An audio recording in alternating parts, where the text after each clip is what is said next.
আসসালামু আলাইকুম। আমাকে যে টাস্কটি দেওয়া হয়েছিল তার উপর বেস করে আমি ছোটখাটো একটা ইন্ট্রোডিউস ভিডিও তৈরি করতেছি। তো প্রথমেই হচ্ছে যে আমি আপনাদেরকে আমার গিটহাব প্রজেক্ট লিঙ্কটা প্রোভাইড করব।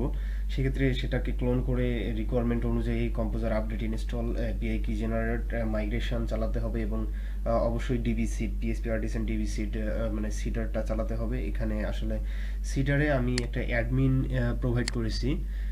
তো সেই কারণেই আসলে মূলত সিডারটা চালাতে হবে। তো আমি যদি সিটারে যাই, এখানে দেখতে পাচ্ছি যে একটা ইমেল এবং মানে একটা ইউজার ক্রিয়েট করা হয়েছে অ্যাডমিন হিসেবে। তো এটা হচ্ছে ডিফল্ট ভাবে আমার অ্যাডমিন। তো এই অ্যাডমিনের সাহায্যে আমি আমার অ্যাডমিনের কর্মকাণ্ডগুলো দেখতে পারবো, যে অ্যাডমিনের অর্থাৎ মার্চেন্টের লিস্টটা।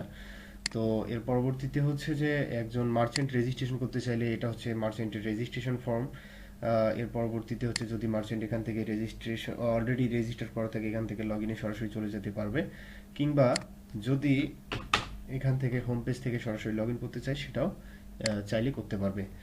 তো আমি একজন মার্চেন্ট হিসেবে রেজিস্ট্রেশন করতেছি। রেজিস্ট্রেশন করার জন্য অবশ্যই নাম, ইমেল, শপ নেম এবং পাসওয়ার্ড প্রোভাইড করতে হবে। তো আমি দিচ্ছি আহমেদ, নাম দিচ্ছি আহমেদ asmd@gmail.com। তো শপ নেম অবশ্যই রিকোয়ার্ড আহমেদ শপ। এর পরবর্তীতে হচ্ছে পাসওয়ার্ড 1 2 3 4 1 2 3 4। রেজিস্ট্রেশন কমপ্লিট হলে এখন হচ্ছে যে আমাকে অটোমেটিক রিডাইরেক্ট করে হচ্ছে লগ ইন পেজে নিয়ে যাবে। তো আমি লগ ইন করতেছি ahmed@gmail.com।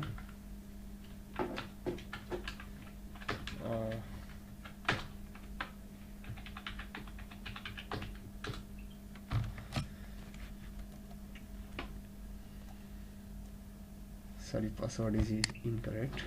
asmd@gmail.com 1 2 3 4 1 2 3 4।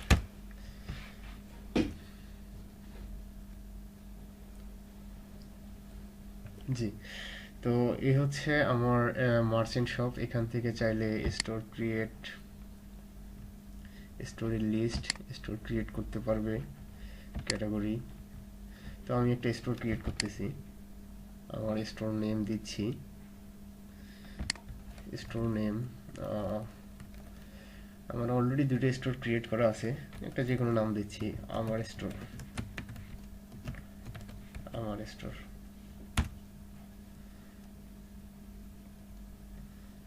এটা হচ্ছে আমার স্টোর। এক্ষেত্রে বিষয়টা হচ্ছে কোনো মার্চেন্ট এখান থেকে অন্য কোনো মার্চেন্টের ক্রিয়েট করা কোনো স্টোর কিংবা ক্যাটাগরি কিংবা কোনো প্রোডাক্ট লিস্ট দেখতে পারবে না। এই ভ্যালিডেশনটা আপাতত রাখা হয়েছে। এর পরবর্তীতে হচ্ছে উনি চাইলে ক্যাটাগরি ক্রিয়েট করতে পারবে। ক্যাটাগরি ক্রিয়েট করার ক্ষেত্রে অবশ্যই আগে থেকে স্টোর সিলেক্ট করতে হবে, কিংবা আমি যদি এটা সিলেক্ট না করি অবশ্যই এটাকে ম্যান্ডেটরি করে রাখা হয়েছে। তো আমার স্টোর আমি নাম দিচ্ছি এবং ক্যাটাগরিতে একটা ক্যাটাগরি দিচ্ছি। আমার স্টোরে ক্যাটাগরি হচ্ছে কসমেটিক্স, চকলেট। আচ্ছা, চকোলেটের পরবর্তীতে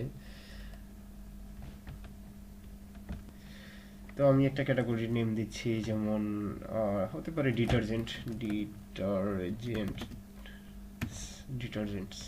সেভ ক্যাটাগরি। তো আমি এখন এই স্টোর এবং এই ক্যাটাগরির এগেনস্টে আমি একটা প্রোডাক্ট ক্রিয়েট করব, যেমন নাম হচ্ছে আমার স্টোর, ক্যাটাগরি নাম হচ্ছে। তো এখানে হচ্ছে প্রাথমিকভাবে কোনো ক্যাটাগরি শো করবে না, যে স্টোর সিলেক্ট করা হবে ওই স্টোরের এগেনস্টে থাকা ক্যাটাগরি এখানে শো করবে, যেমন ডিটারজেন্ট। এর পরবর্তীতে হচ্ছে যেমন আমি যদি এটা এভাবে করে রাখি, যেমন এখন হচ্ছে আমার কোনো ক্যাটাগরি নেই। তো অবশ্যই আমাকে আগে স্টোর সিলেক্ট করতে হবে এবং ওই স্টোরের এগেনস্টে থাকা ক্যাটাগরি এখানে শো করবে। এরপর হচ্ছে প্রোডাক্টের নেম, যেমন সার্ফ এক্সেল। এর পরবর্তীতে তো এটা এখানে আমার শো করতেছে।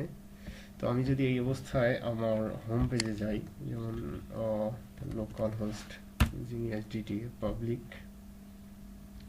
তো আমি দেখতে পারবো যে এখানে আমার আগে থেকে কিছু প্রোডাক্ট আছে, এগুলো হচ্ছে অন্য মার্চেন্টের ক্রিয়েট করা, তাই ওই মার্চেন্টের ড্যাশবোর্ডে আসলে এগুলো শো করতেছে না। তো এগুলো হচ্ছে, এগুলো এখানে মূলত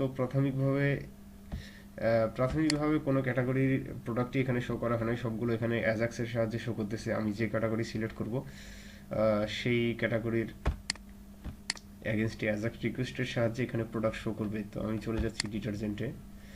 তো ডিটারজেন্টে আমার সার্ফ এক্সেল চলে আসছে। তো আমি যদি এখন যাই হচ্ছে আরেকটা প্রোডাক্ট ক্রিয়েট করি, যেমন যেটা যে কোনো স্টোরের এগেনস্টে ক্রিয়েট করলে এটা হচ্ছে আমার এখানে শো করবে বাই ডিফল্ট। যেমন গ্রোসারিসে আমার এখানে আসলে সার্ফ এক্সেল, বা যেমন আমি একটা অয়েল ক্রিয়েট করি, যেমন সয়াবিন তেল, SOYABIN, সয়াবিন নাম দিচ্ছি। তো এই হচ্ছে আমার গ্রোসারিসে আমার চলে আসছে ক্যাটাগরি অয়েল। তো এখন আমি যদি যাই, যেমন অয়েলে চলে যাই, আমি কিন্তু এখানে কোনো প্রকার রিফ্রেশ ছাড়াই আমার এই জিনিসটা এখানে চলে আসছে।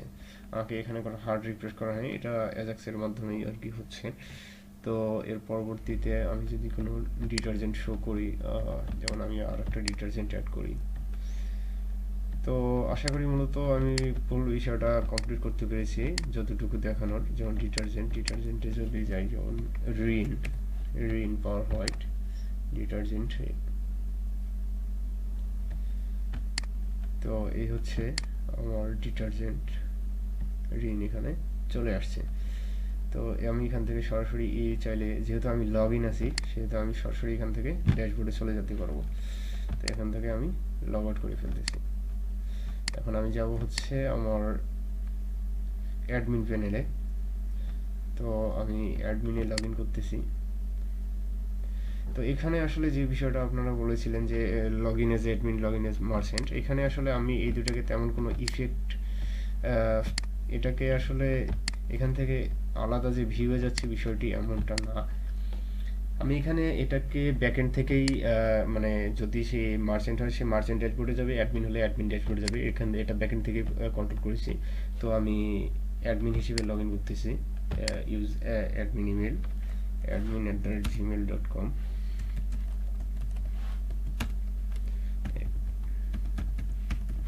থেকে 8 পাসওয়ার্ডটি দিচ্ছি।